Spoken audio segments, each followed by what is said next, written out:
O Viver Melhor de hoje é sobre os hormônios e a importância do bom funcionamento deles, responsáveis em controlar os processos físicos e psicológicos nas diferentes fases das nossas vidas. Os hormônios são substâncias produzidas pelas glândulas endócrinas que atuam em tecidos ou órgãos específicos. Eles são importantes para o nosso metabolismo, crescimento, disposição, fertilidade, desejo sexual, bem-estar. Nos ajudam a viver bem e melhor. Ao longo da edição, vamos explicar por que hormônios e saúde não existem um sem o outro. Silvia é terapeuta e criadora de um método que busca compreender o indivíduo em seu processo de desenvolvimento pessoal e emocional. Lido muito com o ser humano, lido muito com esse acolhimento, com a escuta ativa e realmente eu acho que é muito difícil a gente se permitir, se acolher. E quando se trata de hormônio, mais ainda, porque é um campo que exige, eu acho que um entendimento multidisciplinar. São vários profissionais que, no caso da mulher, devem olhar para ela. Autoconhecimento, nutrição, atividade física e hormônios. A receita que Silvia passou para tantas mulheres serviu para ela. Em 2021, com a entrada na menopausa, a terapeuta de 52 anos viu a sua vida mudar de uma hora para outra. Eu fui perdendo energia, perdendo a vontade de praticar exercício físico, fui não me reconhecendo, então, em atividades muito corriqueiras. Hoje eu não quero sair. Estou dormindo um pouco mais, me sinto mais cansada. A reposição hormonal aliada aos hábitos saudáveis foi a chave para a mudança. Mudou para melhor, qualitativamente falando, no sentido que eu tive uma escolha. Ou eu vivencio essa etapa da vida de um jeito menos cuidadoso, ou eu vou olhar mais amplamente, claro que com a devida orientação, eu não excedo limites, eu faço aquilo que meu organismo me permite e responde bem, que eu acho isso muito importante, mas a minha vida ela tem uma qualidade de melhora quando a gente compara com o início da menopausa. Seu Sidney, de 63 anos, também viu sua vida mudar completamente depois que passou a fazer uso dos hormônios. O comerciante paulista voltou a pescar, um de seus hobbies preferidos, que tinha sido interrompido pela depressão. Desde o fim de 2021, quando passou a usar a testosterona injetável, indicada pela médica endocrinologista, a vida deu uma guinada. Eu comecei a tomar a cada 8 semanas, aliás, cada 6 semanas, tomava uma injeção desse medicamento, testosterona, esse hormônio. E aí as coisas começaram a melhorar bastante. A questão, inclusive, da depressão.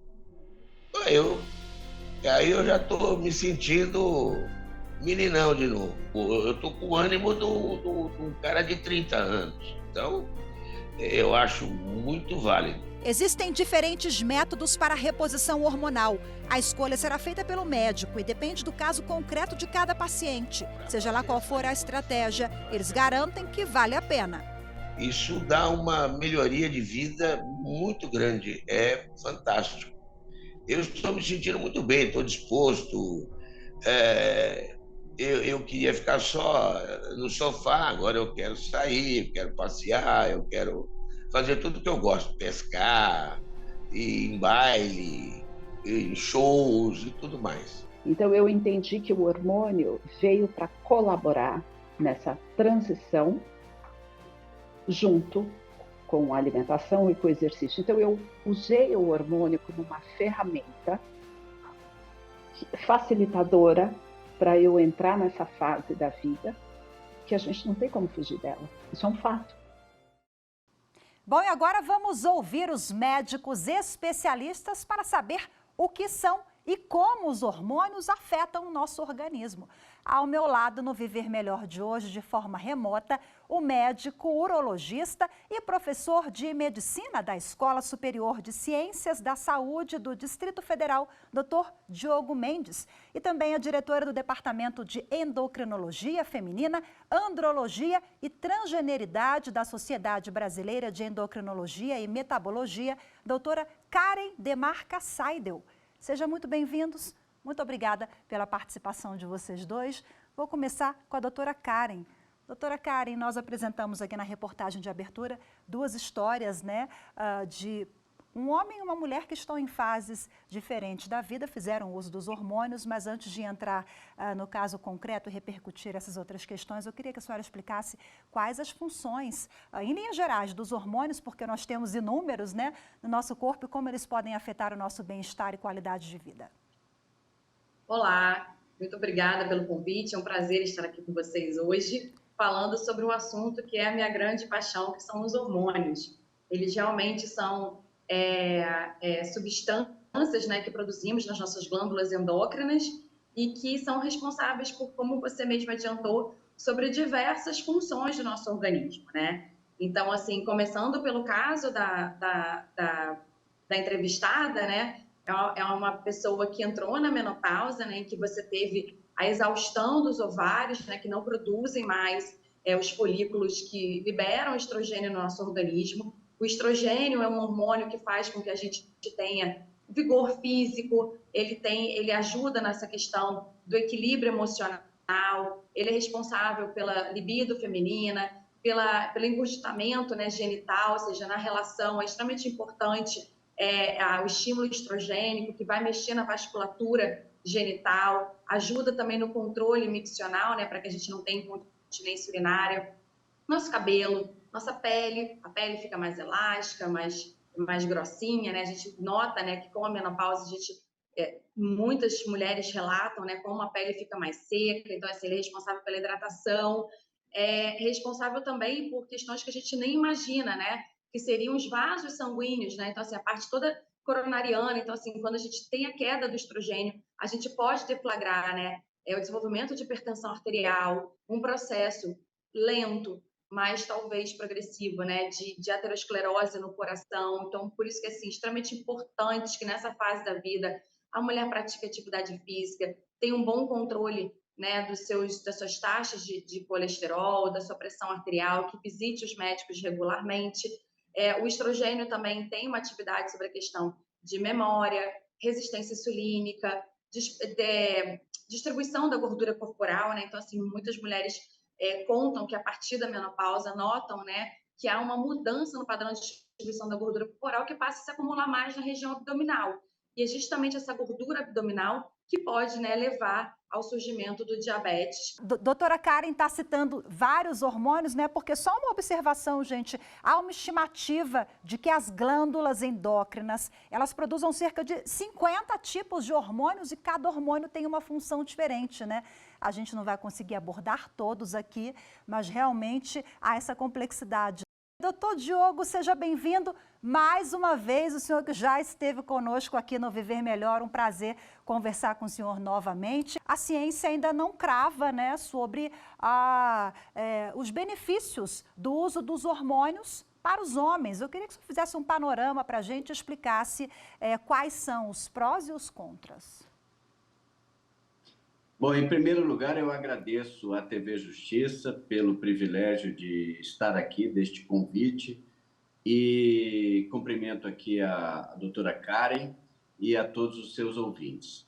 Com relação ao hormônio masculino, ele não para a sua secreção totalmente como ocorre com as mulheres. Contudo, fisiologicamente, em aproximadamente 80% dos homens, há um declínio lento e gradual da secreção deste hormônio pelo testículo. No caso específico deste paciente que nos brindou aí com a sua entrevista, nós temos que ele mesmo descreveu que vivia um quadro de depressão, um quadro de tristeza e que, dentro do tratamento que ele fez, lhe foi prescrito o uso do hormônio testosterona injetável.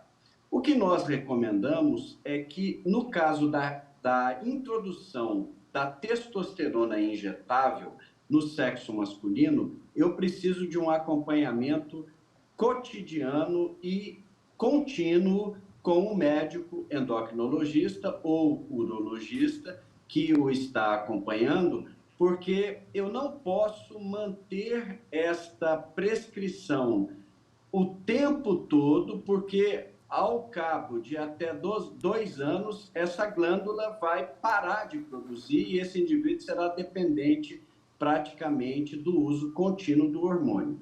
Portanto, a gente utiliza sim o hormônio, como fazendo uma analogia, a gente enche a caixa d'água de água. Depois, nós vamos reduzindo e estimulando o organismo daquele indivíduo a manter a produção e também tratando as outras doenças, como disse muito bem a doutora Karen, corrigindo hipertensão, diabetes, tratando colesterol, vendo os outros hormônios e fazendo o equilíbrio do indivíduo.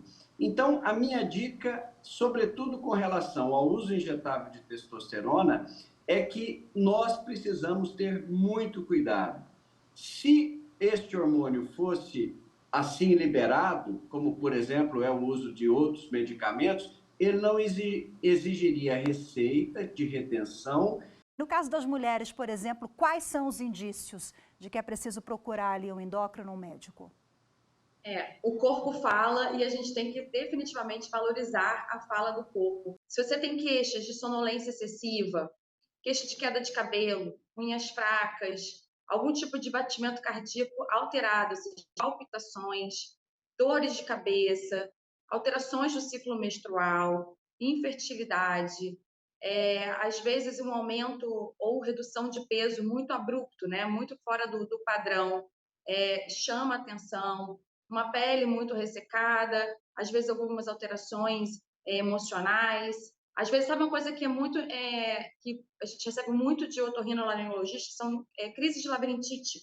Elas podem estar relacionadas a um colesterol alto ou um açúcar muito alto, né, glicose muito alta no sangue. Alterações visuais também devem ser levadas em consideração, elas podem representar algum tumor hipofisário ou algum tipo de um diabetes descompensado, então a gente também leva em consideração. A sensação de mais calor, o frio, os fogachos, né, no caso do climatério, né, que são aqueles calores que eles têm um padrão de subir aqui para a região da cabeça, né, são fugazes, insônia, que não era comum. Doutor Diogo, em homens, os sintomas e os sinais também são evidentes, parecidos com esses relatados agora pela doutora Karen?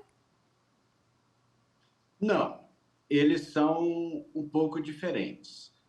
Em nós, homens, como o declínio hormonal ele não é uma realidade absoluta, porque não há o cessar da produção da testosterona, então o que eu tenho dentro do envelhecimento masculino é um coletivo de ações. Então, a partir dos 40, sobretudo dos 50 anos, eu tenho uma diminuição da capacidade de tomada de decisões de forma rápida, o raciocínio pode ficar um pouco lentificado, eu tenho distúrbios no trato urinário com relação à micção, a minha micção se torna mais lenta ou muito frequente, eu tenho também, às vezes, alguns distúrbios do sono.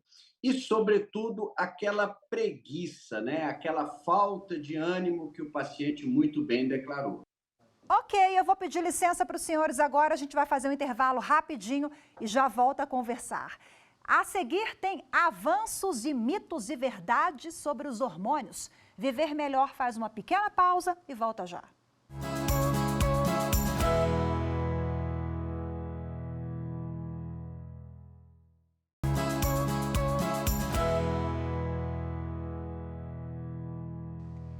Viver Melhor sobre hormônios está de volta. Um estudo conduzido por pesquisadores do Instituto de Ciências Biomédicas, ICB da USP, Universidade de São Paulo, mostra que o hormônio do crescimento pode estimular o apetite. Os resultados podem ter implicações futuras em terapias para o controle de peso. Assunto para o quadro Avanços. Confira na reportagem.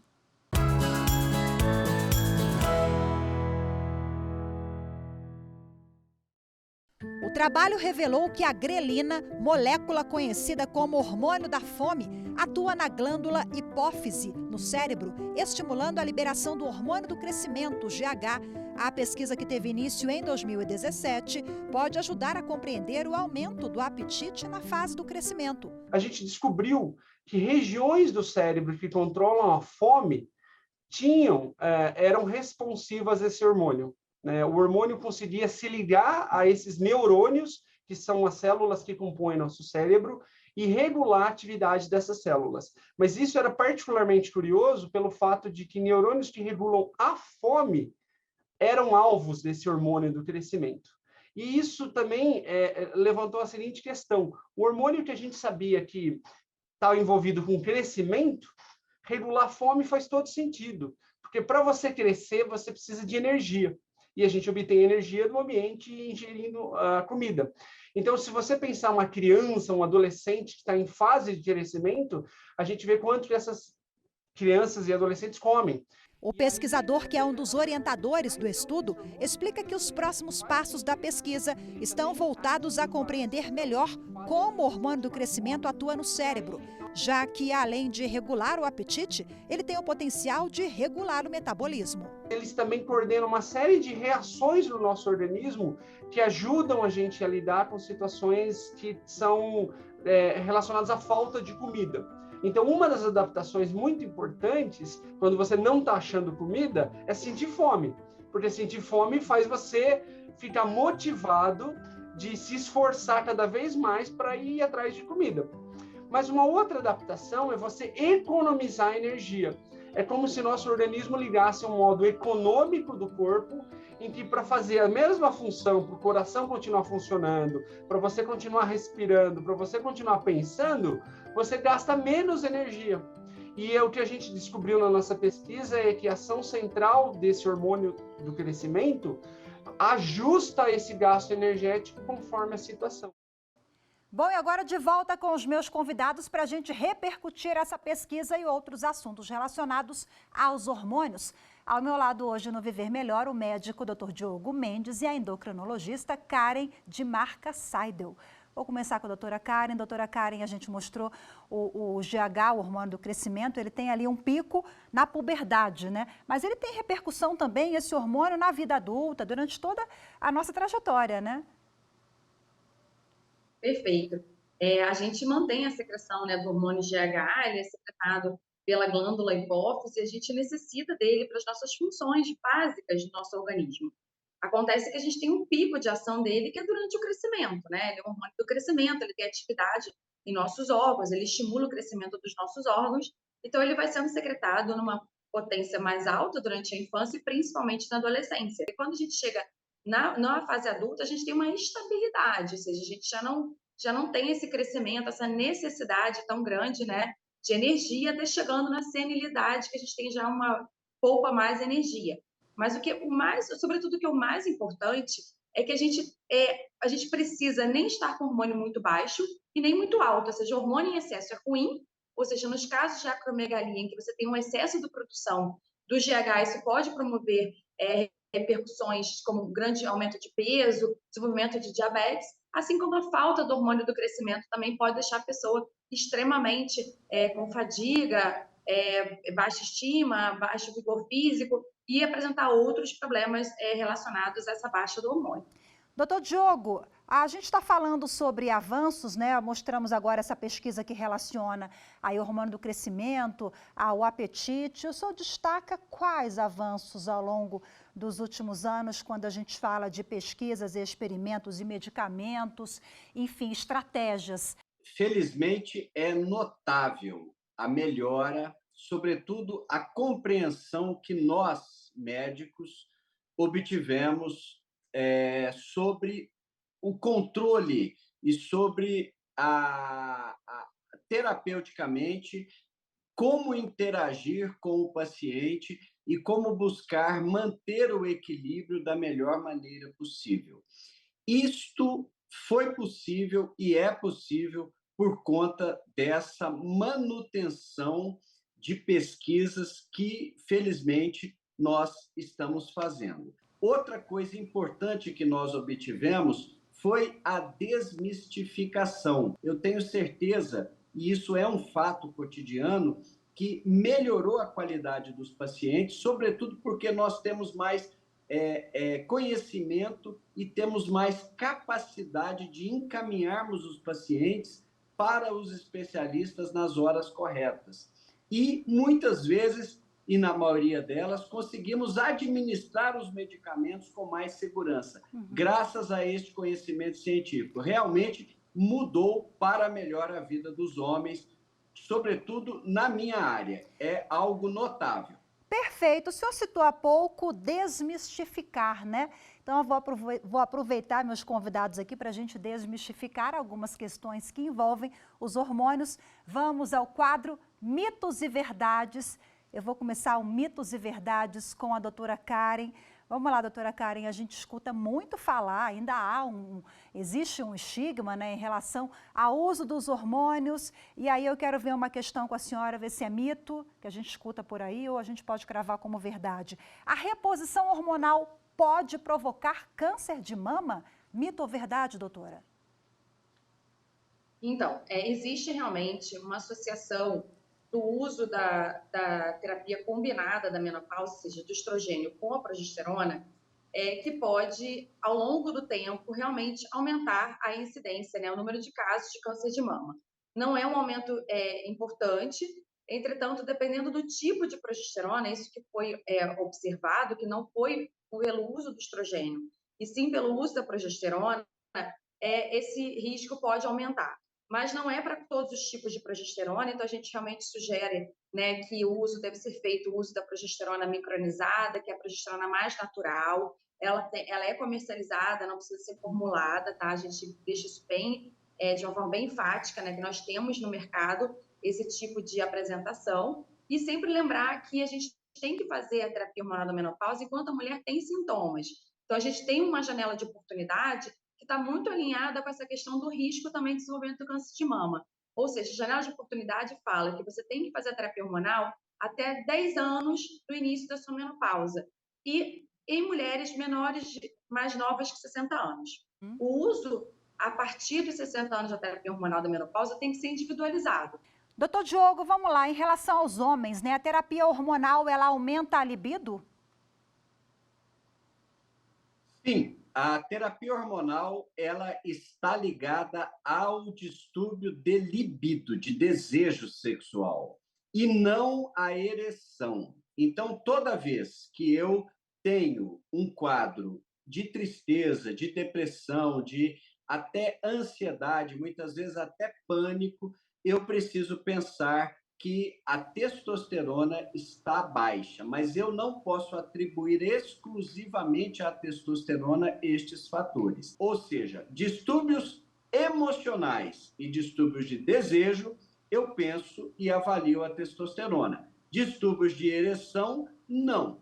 Ela não é a responsável sozinha pela ereção. Essa é a minha dica. Perfeito. Doutora Karen, é verdade que a reposição hormonal engorda? Mito ou verdade? Não, isso é mito. Definitivamente, a partir do momento que a gente passa a fazer a terapia hormonal, na verdade, a gente, como eu expliquei para vocês, o estrogênio ele é responsável pela manutenção da massa magra, ou seja, ele vai retardar a perda da massa magra, vai manter essa nossa reserva, vai também segurar o processo, né, de um aumento da dispersão corporal na região, né, de vísceras e de tronco. Então, portanto, se você, de repente, sente um pouquinho de edema, talvez por conta dos hormônios, isso realmente pode acontecer, se sentir um pouquinho mais inchada, às vezes a mulher reclama até um pouco de dor nas mamas, mas ganho de peso não existe. Bom, já caminhando por fim, eu quero agradecer demais, em primeiro lugar, a participação de vocês dois e pedir para deixar aqui uma última palavra, uma reflexão sobre esse tema, porque a gente falou, né, que o corpo fala, que o corpo dá sinais, geralmente ali a gente tem indícios de que algo não vai bem, mas quais as dicas, né? Eu acho que a gente avançou muito, né? A gente discutiu aqui sobre os avanços, acho que cada vez mais a gente destrincha, né, os enigmas, né, de como funciona o corpo humano, e é por isso que a gente tem conseguido avançar muito no tratamento, principalmente hoje em dia, falando de diabetes e tratamento de obesidade. A gente tem medicações novas contra alguns tumores. Os tumores endocrinológicos, em geral, são benignos, né? Então, a gente tem terapias extremamente avançadas por cada vez entender melhor como eles funcionam. Então, a gente tem que realmente sempre procurar um especialista, né, que preze a fornecimento da medicação correta, na melhor via. A gente acabou de ouvir o Dr. Diogo falando perfeitamente sobre a questão de que existem sim diferenças entre as vias de administração do hormônio, são mais fisiológicas, menos danosas, e cada vez a gente também trabalha em cima disso também. Então, acho que só o especialista vai poder, né, entender melhor a sua necessidade, individualizar qual o melhor hormônio, qual tipo, qual dose, qual via.